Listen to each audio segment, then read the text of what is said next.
Alrighty, guys, so I have a very special review today. I'm going to be talking about Dune Part 2, written and directed by Denis Villeneuve.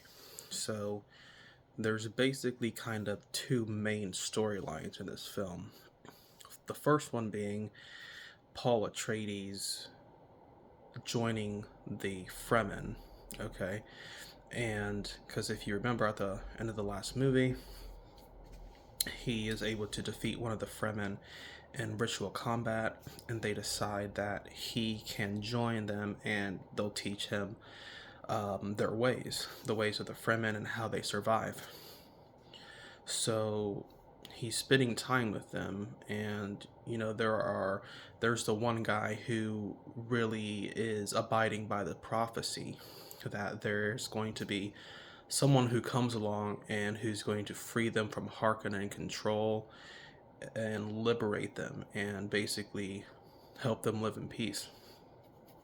And he's going through all these tests on all these trials, and the coolest trial was his last one for him to actually become one of the Fremen, and that was to summon a worm, the giant sandworms, and actually be able to ride one. That was the coolest scene, one of the coolest scenes in the entire movie, and I really liked that. So that's kind of one of the main plot points, but at a certain time in the beginning, he was a little bit hesitant. He wasn't wanting to necessarily be the savior of the Fremen. He thought that they should be led by one of their own.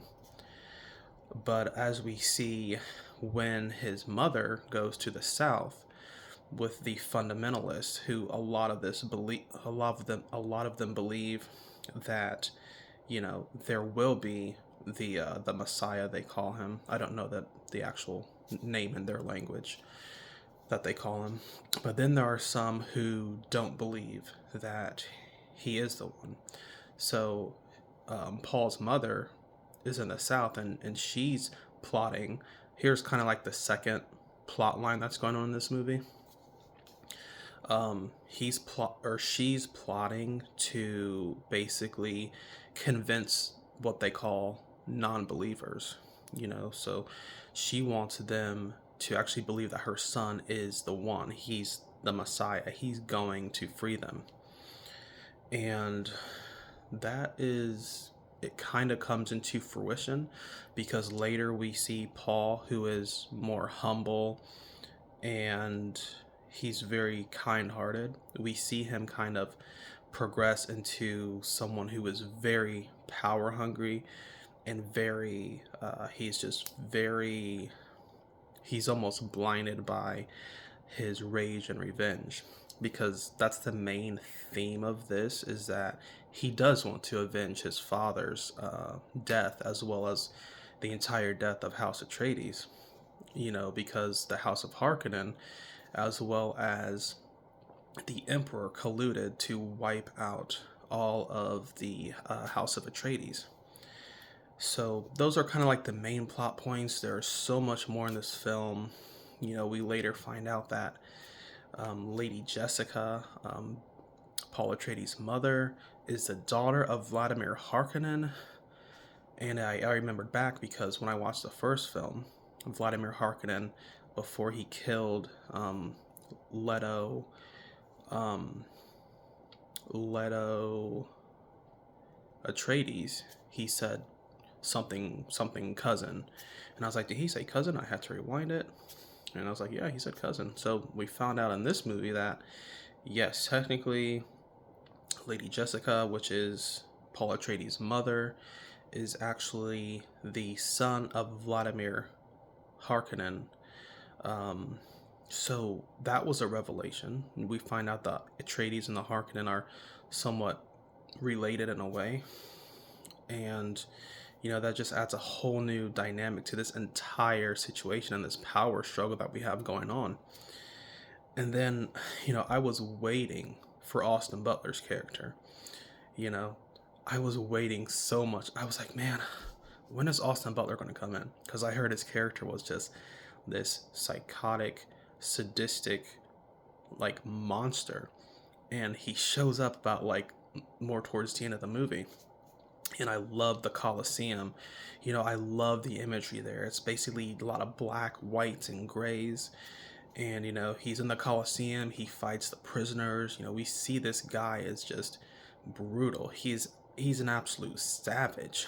And then that was one of my favorite scenes. When Austin Butler came on the scene, that was awesome.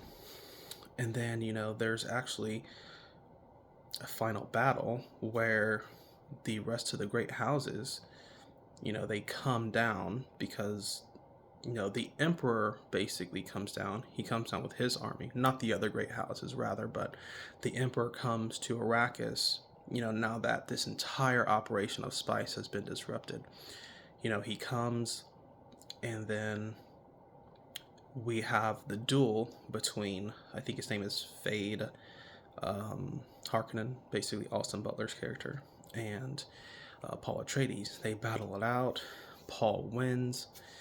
He's going to go kill the Emperor next because of what he did to his family, although the Emperor's daughter agrees to take his hand in marriage, and they can kind of console this conflict, or that's the plan.